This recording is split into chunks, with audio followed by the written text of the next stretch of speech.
सारी की सारी दुनिया छुट्टी पर चली जाए, लेकिन मेड अगर छुट्टी पर चली गई तो जिंदगी हराम हो जाती है यार। बहुत लेट हो गया। अरे यार, लैब जाने में लेट हो रहा हूँ। ये कौन आ गया इस वक्त यार?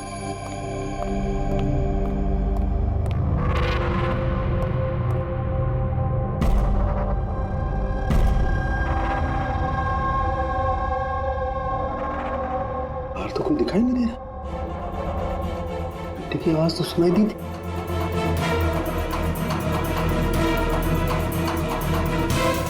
बाहर कोई दिखाई नहीं दे रहा, घंटी सुनाई दी, लेकिन कुछ गड़बड़ है।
Invited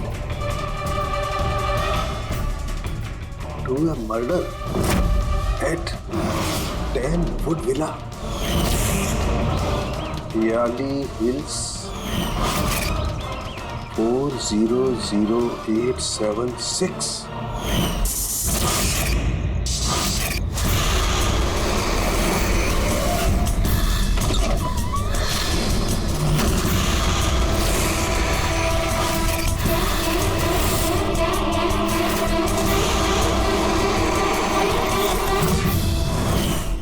Catch me if you can.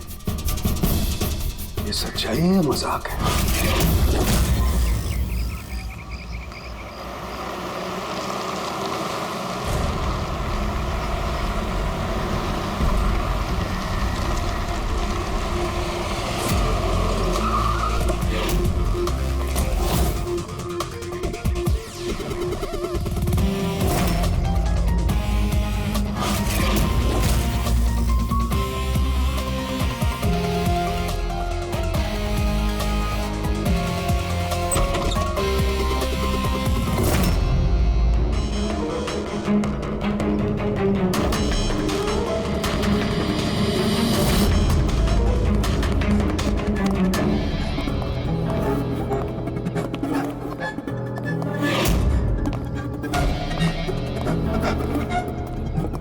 My God.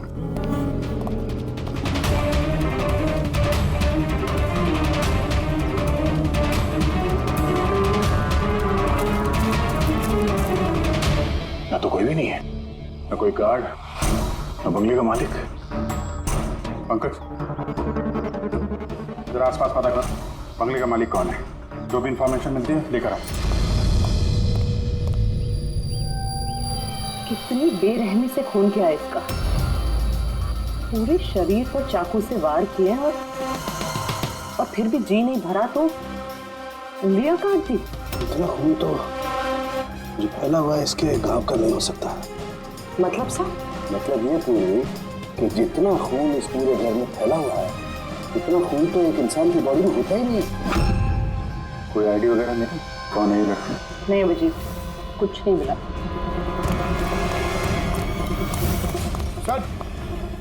Sir, इस बंगले की मालकिन राइना है और वो आधे घंटे में आ रही है। ओके, ठीक है। तब तक एक काम करते हैं, यहाँ पे जितनी भी चीज़ें हैं, ये प्लाट, कोई सबूत, सब इकट्ठा करते हैं। कुछ भी छूटनी नहीं चाहिए। पता तो चले क्या हुआ है यहाँ पे।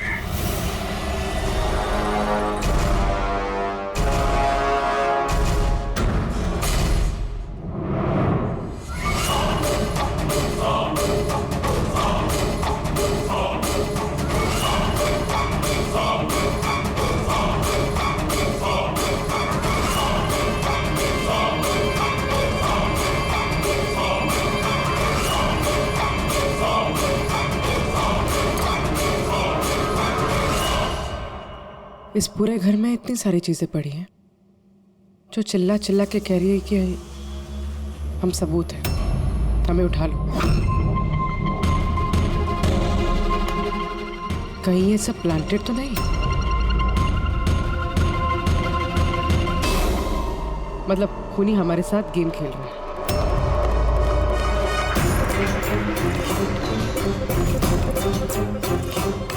ये सब किसने किया है? ये सब किसने किया है? What is all this? कमाल है सर, ये तो हमें से पूछ रहे हैं किसने किया है।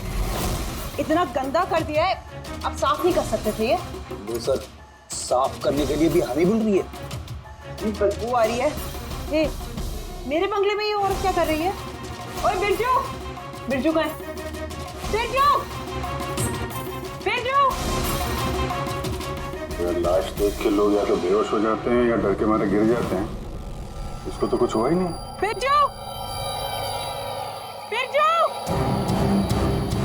बिरजू, अब बिरजू, बिरजू। दादाजी, आपने ये घर ऐसे ही लावारिस छोड़ रखा है? एक्सक्यूज मी, घर लावारिस नहीं है, इस घर की मालकिन मैं हूँ। ये मेरा पुश्तैनी बंगला है। आपका बंगला है तो आपने देखभाल करने के लिए किसी को रखा नहीं है क्या यहाँ पे? ऑफ कोर्स है बिरजू, पर पता नहीं वो कहाँ है। बिरजू! इस औरत की लाश पड़ी आपके बंगले में, आप उसको भी नहीं जानती? मैं कुछ नहीं जानती, और अब प्लीज यहाँ से निकल जाइए और जाते जाते सब कुछ साफ करते हुए जाइए। बिरजू! सर ये औरत थोड़ी अजीब है और टेढ़ी भी।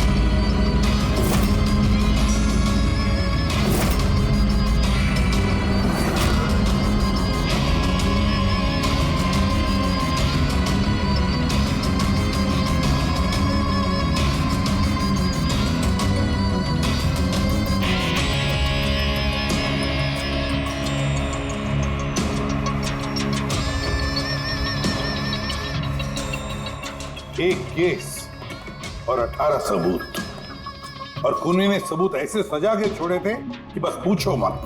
सर लेकिन प्रॉब्लम ये है कि इनमें से कोई भी सबूत हमारे किसी काम का नहीं है। ये सारे सबूत हमारे किसी भी काम के नहीं है, इसका क्या मतलब है तारिका? मतलब ये कि ये सारे सबूत पुराने हैं। What? ये सारे सबूत पुराने तो क्या लड़की का खून भी पुराना है? कितने पुराने बताओ? सर 4 से 10 साल पुराने। ये सारे सबूत 4 से 10 साल पुराने, तो क्या इसका मतलब इस लड़की का खून 10 साल पहले हुआ है? और क्या मिला सबूतों में से बताओ? इन सारे सबूतों में 20 अलग अलग लोगों के डीएनए मिले हैं। मतलब 20 अलग अलग लोगों ने इन सारे सबूतों को छुआ है ना? हाँ सर। तो फिर फिंगरप्रिंट्स तो मिले ही होंगे। नहीं नहीं सर। लेकिन सर एक बहुत इंपॉर्टेंट बात पता चली है। क्राइम सीन पे जो इतना सारा खून मिला था, वो खून किसी इंसान का नहीं बल्कि किसी जानवर का था। क्या? डॉक्टर तारिका, इस लड़की के शरीर पे जो खून लगा हुआ था वो भी जानवर का? नहीं, इस लड़की के शरीर पे और इसके कपड़ों पे जो खून मिला था वो इसी का असली खून। लेकिन इसके अलावा वहां पे जो भी चीजें थी वो सारी प्लांट की गई थी। लगभग 20 लोगों के डीएनए और इतने सारे सबूत क्राइम सीन पे आए कहां से सर? वही तो, इतने सारे सबूत, लेकिन हमारे हाथ में कुछ भी नहीं। वाह, आप चुपचाप बैठे रहो, कुछ मत बोलना। हम लोग यहाँ गप्पे लड़ा रहे हैं ना। बॉस, मैं जानता हूं ये सारे के सारे सबूत कहां से आए। पिछले कई सालों में सीआईडी ने जो केसेस सॉल्व किए हैं उसमें से कुछ इंपॉर्टेंट केसेस के इंपॉर्टेंट एविडेंस है ये सारे के सारे। क्या?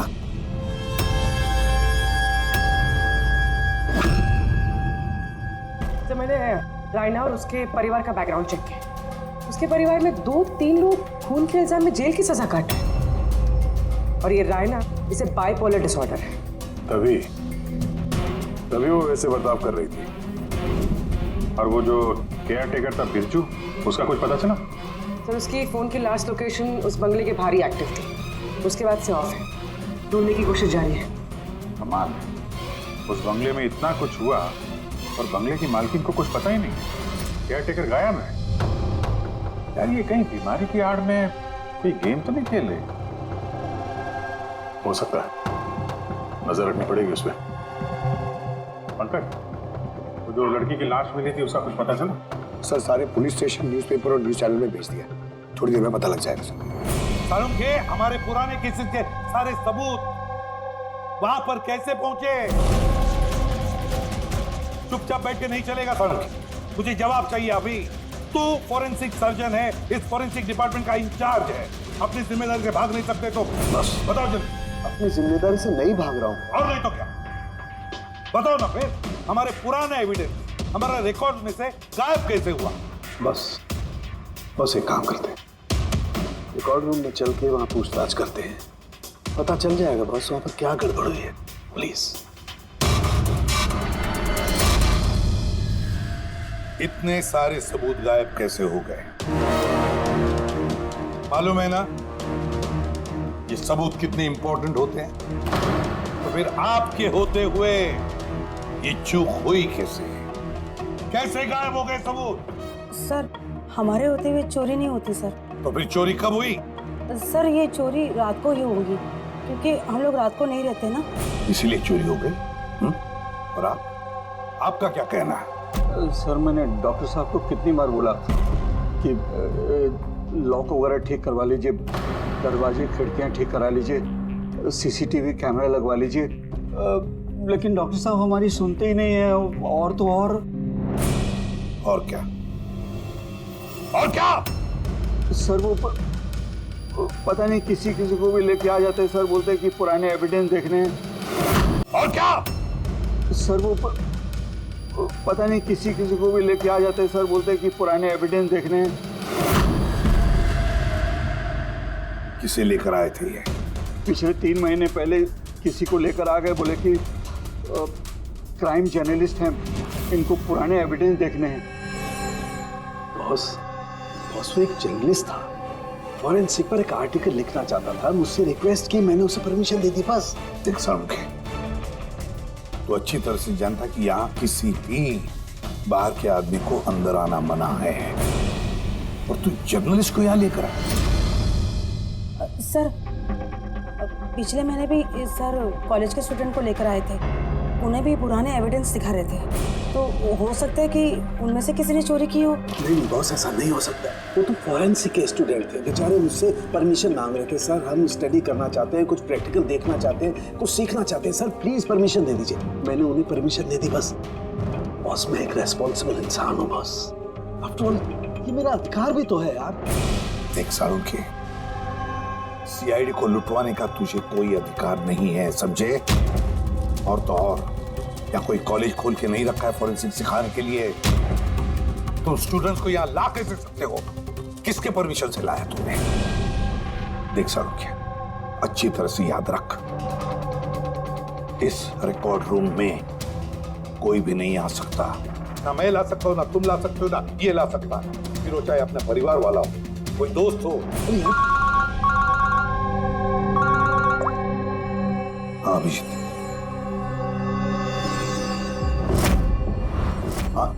सर जिस लड़की की मौत हुई थी उसका नाम टीना है, और ये उनके पिताजी हैं, doctor Nirav sir, head of forensic Chennai. Doctor Nirav?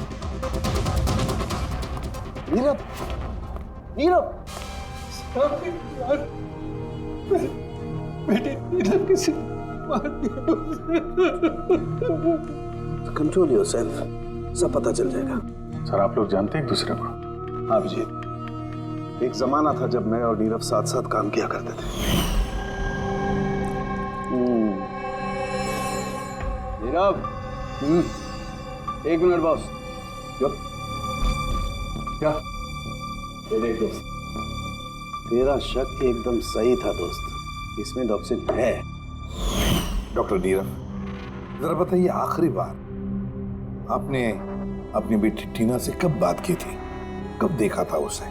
Actually वो कॉलेज के हॉस्टल में रहती थी, 2 दिन पहले से बस गायब हो गई थी। नीरव हौसला रखो नीरव, जिसने भी किया है ना वो पकड़ा जाएगा। मैं पता लगाऊंगा नीरव, मैं पता लगाऊंगा किसने किया ये। नहीं सालुंखे, तुम नहीं पता लगाओगे। मैं नहीं पता लगाऊंगा मतलब तुम इस केस पर काम नहीं करोगे।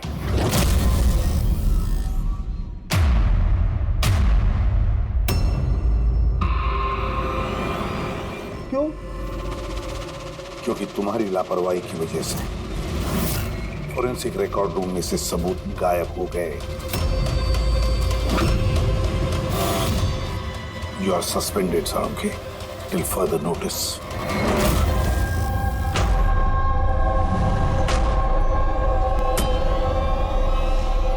बस तुम्हें लगता है कि ये सब कुछ मेरी वजह से हुआ? तुम मुझ पर इल्जाम लगा रहे हो? ये इल्जाम नहीं है सालुंखे, ये हकीकत है और ये तुम अच्छी तरह से जानते हो ना। तुम अपने दोस्त जर्नलिस्ट को फोरेंसिक रिकॉर्ड रूम में ले जाते, ना उन स्टूडेंट्स को फोरेंसिक रिकॉर्ड रूम में ले जाते, और ना आज मुझे तुम्हें सस्पेंड करना पड़ता।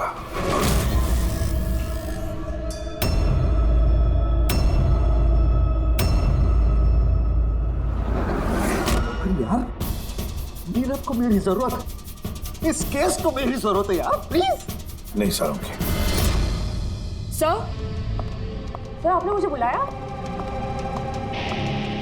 डॉक्टर तारिका, अब से तुम डॉक्टर नीरव की बेटी टीना की केस हैंडल करोगी। मैं? हाँ। लेकिन सर।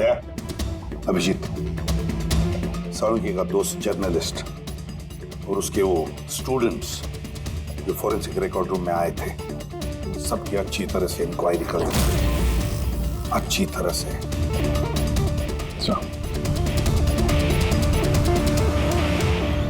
डॉक्टर साहब, सर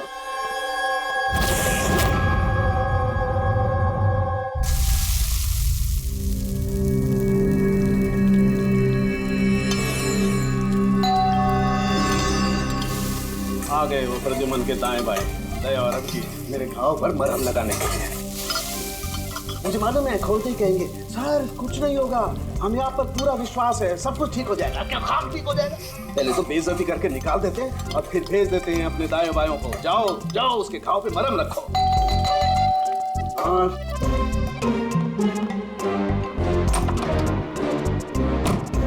हाय। मॉर्निंग।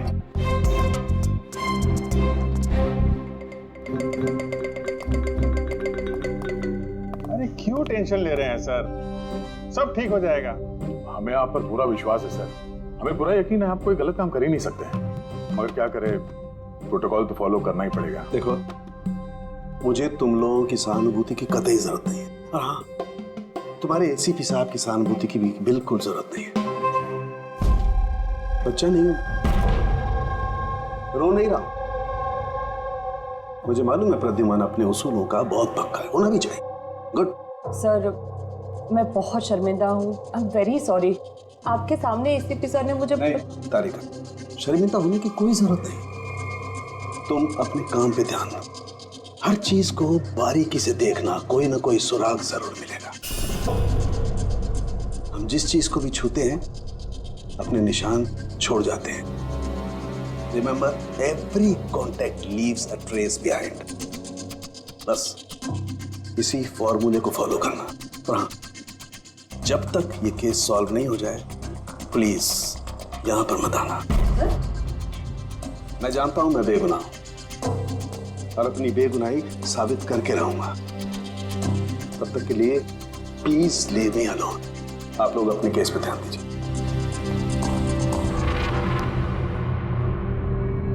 बहुत खराब मामला। वैसे सर खाने में क्या बना है? भूख बहुत लग रही है।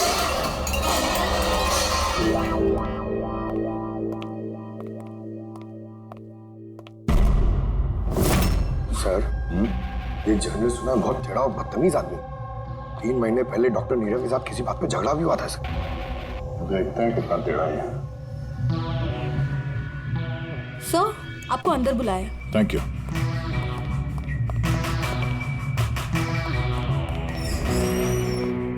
अरे वाह, नसीब हमारे। आज तो सीआईडी टीम के सीनियर इंस्पेक्टर दया से मुलाकात हो ही गई।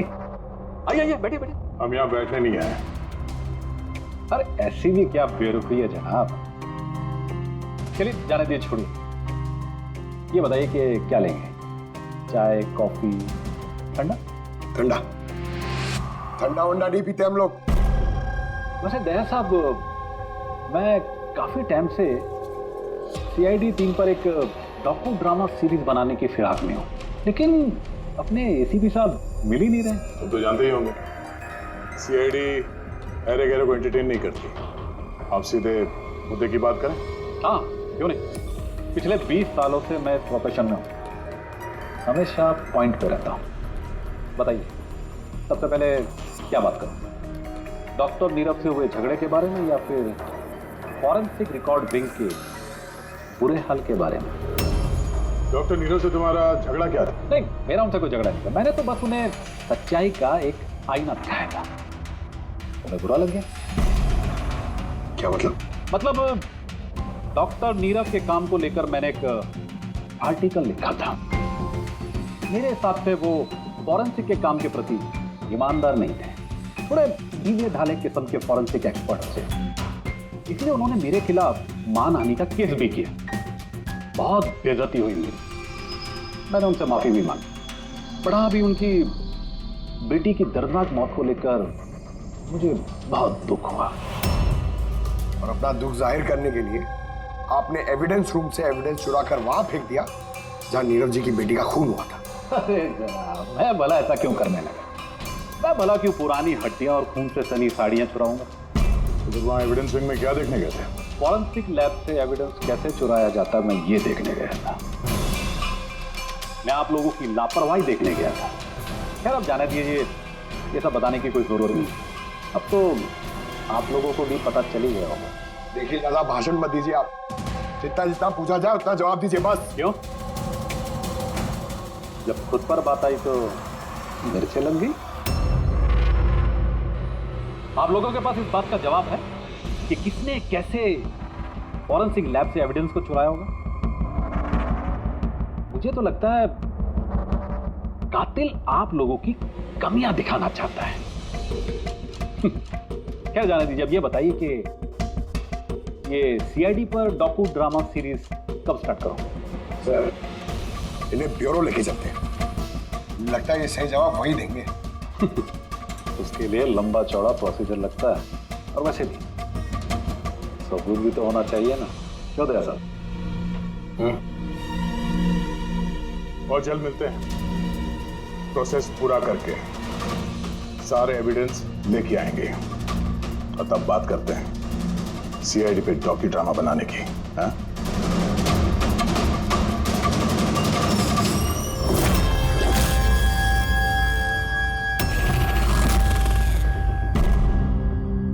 डॉक्टर नारायणी। यस जी, कहिए। हम लोग सीआईडी से एक केस के सिलसिले में आपसे बात करनी है। जी बताइए। जो स्टूडेंट पिछले महीने फॉरेंसिक रिकॉर्ड रूम देखने गए थे, वो सारे के सारे चोरी और खून के इल्जाम में सस्पेक्टेड हैं। व्हाट? ऑफिसर, आपकी जरूर कोई गलतफहमी हो रही है। हमारे स्टूडेंट ऐसा कभी नहीं कर सकते हैं। हम भी यही उम्मीद करते हैं कि उन्होंने नहीं किया होगा, मगर खून तो हुआ है और इल्जाम उन्हीं पे है। देखो, हमारे बच्चे सिर्फ एजुकेशनल टूर के लिए वहां पर गए थे और आप लोग उन पे शक कर रहे हैं। हमारा काम है केस को सुलझाना और अपराधी को उसके अंजाम तक पहुंचाना। आप उन 10 स्टूडेंट्स को प्लीज़ बुलाइए। हमें बस उनसे पूछताछ करनी है और उनकी उंगलियों पे निशान लेने हैं। देखिए आप लोग समझिए, वो लोग स्टूडेंट है। देखिए, हम 3rd डिग्री देके उनको पूछताछ नहीं कर रहे हैं, हम सिर्फ नॉर्मल पूछताछ कर रहे हैं। पर हाँ, उनको कुछ बताइएगा नहीं कि हम किस सिलसिले में उनसे बात करना चाहते हैं। ओके। फॉरेंसिक रिकॉर्डिंग देख के आप लोगों को कैसा लगा? सर मेरा तो दम घुट रहा था वहाँ। कोई जगह है वो भी, पुराने दांत, हड्डियाँ, खून के कपड़े। मुझे तो वो जगह बिल्कुल पसंद नहीं आई। बहुत अजीब सी फीलिंग आ रही थी। तुमको ये खांसी हमेशा रहती? नहीं मैम, कभी कभी होती है। सर मुझे वो जगह बिल्कुल यूजलेस लगी, ना कोई देखभाल, ना सबूत अच्छे से रखे थे। और सर मुझे तो उन कोल्ड केस फाइल्स के एविडेंस को घर ले जाने का मन था, ताकि मैं उन पे स्टडी कर सकूं। मुझे रोमांच महसूस हो रहा था। हत्यारों और पीड़ितों के दिमाग की कल्पना करने की कोशिश की। बुरा इरादा, दुख, दर्द।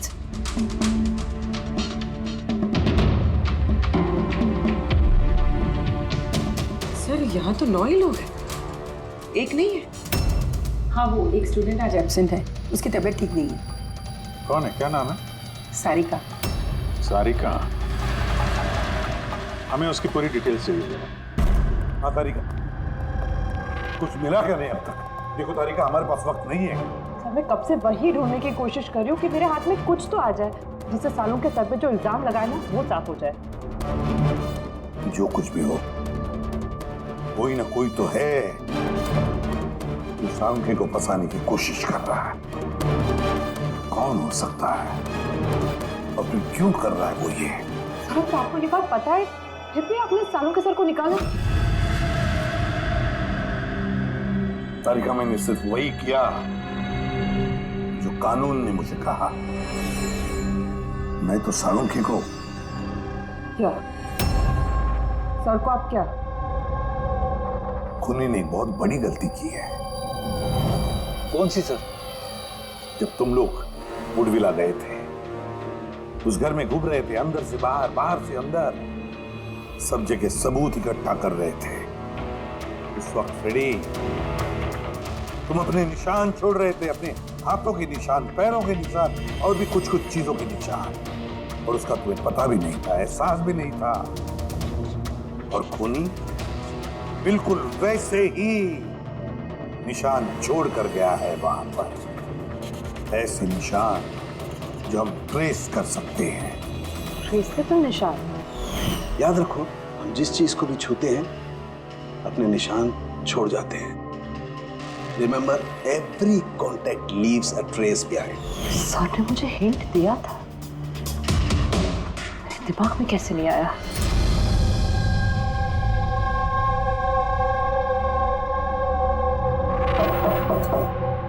जी कहिए। सारिका कहाँ है? आप लोग? CID। आप कौन है? सब मेरा नाम रूपाली है। और सारिका? सब वो तो यहाँ नहीं है, कल ही चली गई। कहाँ चली गई? मैम वो अपने घर चली गई। कल वो आई और जल्दी जल्दी उसने अपने सारे बैग्स पैक किए, और बहुत जल्दी में थी इसलिए उसने अपना फोन भी यहीं छोड़ दिया। कोई वजह बताई उसने इतनी जल्दी में घर चली गई? जी सर, वो बता रही थी कि उसके घर का कोई सदस्य बीमार है। क्या? सर, फोरेंसिक सेंटर से पता चला है कि सारिका बीमार है, और ये बता रही है कि उसके घर का कोई बीमार है। कुछ चक्कर तो है सर। अच्छा रूपाली, ये सारिका का घर कहाँ है? सर कानपुर। कानपुर। और आप लोग साथ में रहते थे? जी सर, हम दोनों रूममेट्स हैं। अच्छा, आप लोग कब से साथ में रहे? ये कोई 8-9 महीने। 8-9 महीने से तो एक दूसरे के बारे में काफी कुछ पता चल जाता है। क्या कैसी लड़की थी सारिका, कुछ बता सकती हैं आप? सर वो तो बहुत अच्छी लड़की है। इनफैक्ट वो अपने काम से काम रखती है, फोरेंसिक इंस्टीट्यूट जाना, वहाँ से वापस आना, यही उसका डेली रूटीन। Forensic centre? तो वहाँ की कुछ बातें बताती थी वो आपसे? हाँ, फोरेंसिक इंस्टीट्यूट से रिलेटेड कुछ बातें बताती रहती है। जैसे अभी कुछ दिनों पहले वो मुझे बता रही थी कि तुम्हें पता है रूपाली, सबूतों को प्लेस करके ना किसी को भी फंसाया जा सकता है। रियली?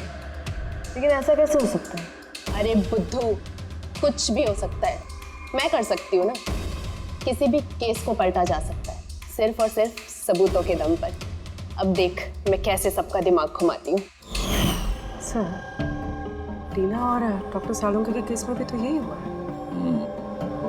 और अब ये सारिका फरार है, उसको ढूंढना होगा जल्दी से जल्दी।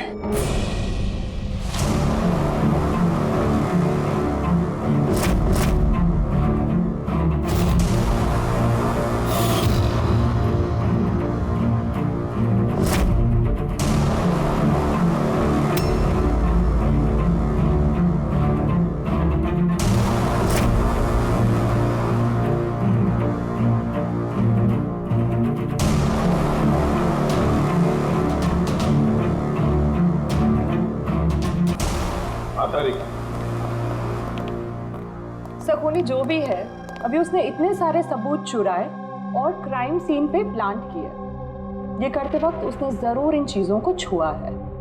लेकिन डॉक्टर तारिका, तुमने तो कहा था कि फिंगरप्रिंट्स के कोई निशान नहीं मिले, तो फिर इन चीजों को छुआ कैसे? उंगलियों के तो कोई निशान नहीं है, लेकिन मैं ये कहने की कोशिश कर रही हूँ कि इतने सारी चीजें उसने चुराई और क्राइम सीन पर प्लांट। अब इतनी मेहनत करने के बाद उसे जरूर थोड़ा तो पसीना आया होगा। मतलब sweat analysis? Exactly, sweat analysis किया मैंने, स्वेट एनालिसिस। और इस प्रोसीजर से मुझे एक डीएनए भी मिला। ये देखिए, इस डीएनए से मुझे ये पता चला कि इस इंसान को एक खास किस्म की बीमारी है, सिस्टिक फाइब्रोसिस। ये किस तरह की बीमारी है? ये एक जेनेटिक बीमारी है पूर्वी। इस बीमारी से इंसान के बॉडी ऑर्गन्स जैसे किडनी, लंग्स, पैनक्रियाज, इंटेस्टाइन, ये सब डैमेज होने लगते हैं। तो डॉक्टर तारिका, इस बीमारी की तो पहचान भी होगी ना? कोई सिम्टम्स तो होंगे? सिम्टम्स है।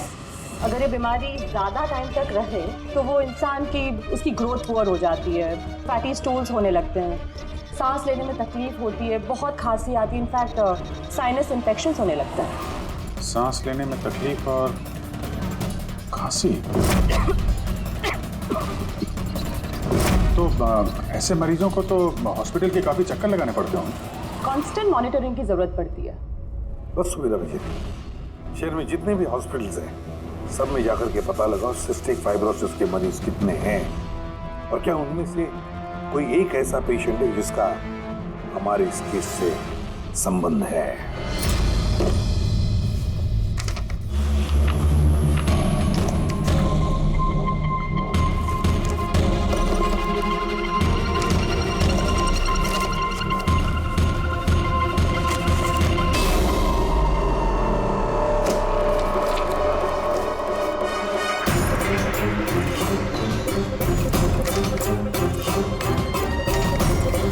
इस केस में हम लोग साथ साथ हैं।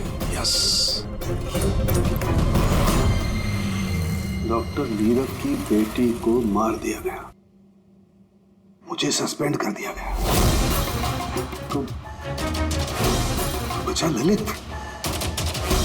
अगर ये सब कुछ इस केस की वजह से हो रहा है तो ललित के साथ भी कुछ ना कुछ तो हुआ होगा या कुछ ना कुछ होगा। ललित को ढूंढना पड़ेगा। लेकिन इस सालों से ललित से कोई कांटेक्ट नहीं है, कैसे ढूंढूं उसे? ट्राई करता हूं।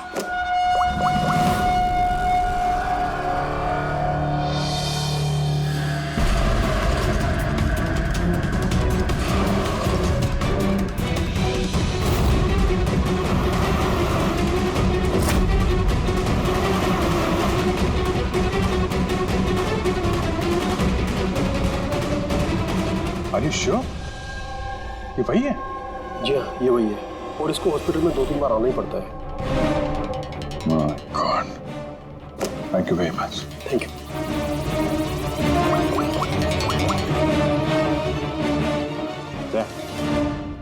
कातिल का पता चल गया। क्या डॉक्टर ललित मर गए 5 साल पहले? हाँ सर, आप उनकी बेटी से मिल सकते हैं। कहाँ है उनकी बेटी? मेरी बात हो सकती है? वो तो मुंबई में है सर, सारिका नाम है उसका। सारिका? जी sir. Okay, thank you. Sarika Mumbai में।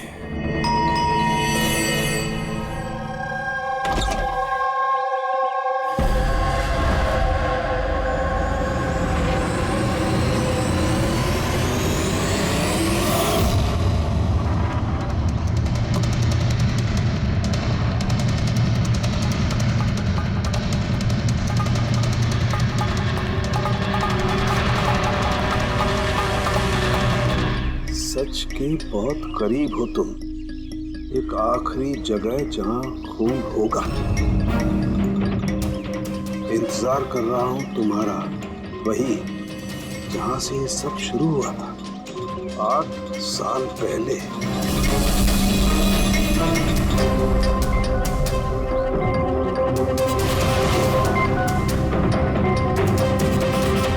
साल पहले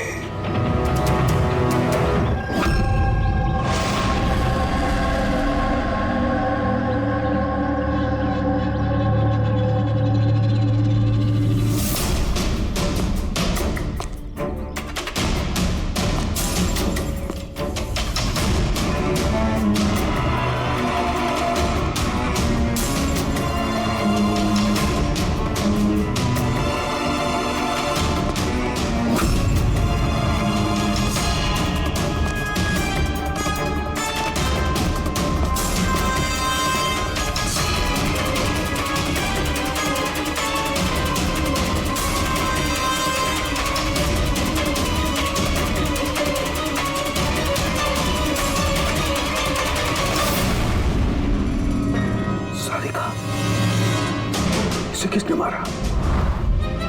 ये लाइट को क्या हुआ?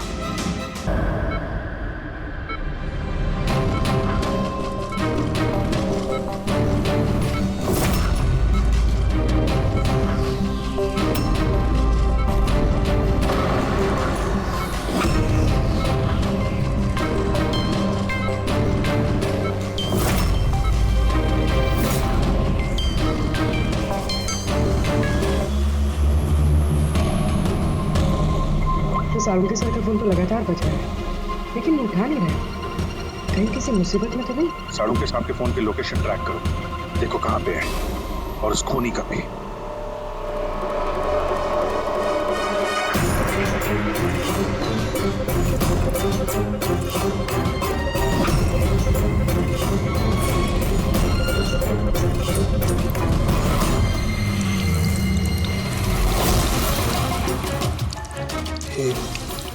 ये क्या कर रही हो? तुम्हारी मौत धीरे धीरे और बहुत ही दर्दनाक।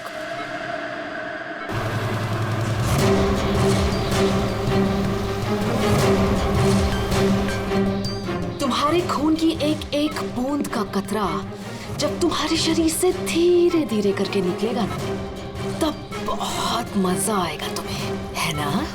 लेकिन तुम ऐसा क्यों कर रही हो? अपने बाप की मौत का बदला ले रही। अरे हत्यारे हो तुम तीनों। तुम्हारा बाप रघु? हाँ, रघु, जिसे तुमने, डॉक्टर ललित ने और डॉक्टर नीरव ने मिलकर मार डाला। और तुम्हारी वजह से आज मेरा बाप मेरे साथ नहीं है। मार डाला? हमने? कैसे? सबूत इकट्ठा करके मार डाला। तुम लोगों ने सबूत इकट्ठा किया, मेरे बाप को फांसी की सजा दिलवा दी। देखो देखो, सबूत इकट्ठा करना, सजा दिलवाना, ये फोरेंसिक का काम है। काम है? बेशक बेशक ये तुम लोगों का काम है, लेकिन तुमने मेरे बारे में तो नहीं सोचा ना, उस बेटी के बारे में जिससे उसका बाप छिन गया। मेरे बाप की मौत के बाद मैं सदमे में आ गई थी, और सदमे से बाहर आने के बाद मैंने सोच लिया था, ठान लिया था कि मैं तुम तीनों को तुम्हारे किए की सजा देकर रहूंगी। तो इसीलिए तुमने टीना को मार डाला? हाँ, मार डाला मैंने उसको, क्योंकि मुझे मालूम था कि डॉक्टर ललित 5 साल पहले ही मर गए। और जहां तक रहा तुम्हारा और डॉक्टर नीरव का सवाल, तो मुझे मालूम था कि डॉक्टर नीरव अपनी बेटी टीना से बहुत ज्यादा प्यार करते हैं। टीना के मरने के बाद वो तो अपने आप ही मर जाएंगे। और तुम, जहां तक रहा तुम्हारा सवाल, तुम अपने फोरेंसिक से बहुत प्यार करते हो। जब वहां से तुम्हें धक्के मार के बेइज्जत करके बाहर निकाल दिया जाएगा, तब तो तुम अपने आप ही मर जाओगे।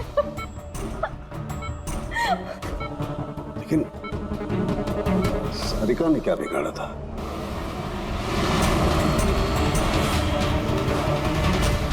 सारिका?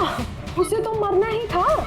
वो ललित की बेटी जो थी, और वो फॉरेंसिक में काम करती थी, तो मेरे काम आती ना वो। उसी की मदद से तो मैंने फॉरेंसिक विंग से सारे सबूत इकट्ठा किए थे। तुम्हारा फॉरेंसिक तुम्हारे खिलाफ। ये देखो डॉक्टर सालुंके, हो गया मेरा बदला पूरा। और जब तक सीआईडी यहाँ पर आएगी ना, तब तक तुम ऊपर। Good by doctor Salunke.